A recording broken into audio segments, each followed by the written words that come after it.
कोकणात येऊन 5 महिने झाले, पण अजूनपर्यंत कोकणाचं सौंदर्य पाहण्याचा योग मात्र आला नव्हता. म्हटलं सुरुवात करूया देवदर्शनाने. श्रावण सोमवार होता. पेणमध्ये स्थित असलेलं पाटणेश्वराचं मंदिर पाहण्यासाठी आम्ही निघालो आणि मंदिराबाहेर हा सुंदर असणारा तलाव मंदिराची शोभा वाढवत होता. आम्ही रस्त्यात चालत असताना ही मुलगी मागे पळाली, पानफूल विकणारी.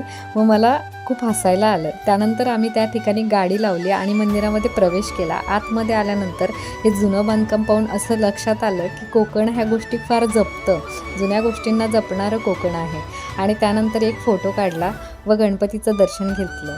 असं म्हणतात की कुठल्याही कार्याची सुरुवात गणपतीच्या दर्शनाने हवी. आत आल्यानंतर महादेवाची आरती सुरू होती. असं वाटलं श्रावण सोमवाराचं सार्थक झालं आणि हे योगायोग फक्त आपल्यासाठी आहे. बाहेर आल्यावर आम्ही आलो तलावाच्या बाजूला. तिथे आल्यानंतर एक छानसा व्हिडिओ काढला, फोटो काढले आणि मग आम्ही निघालो घराच्या दिशेने.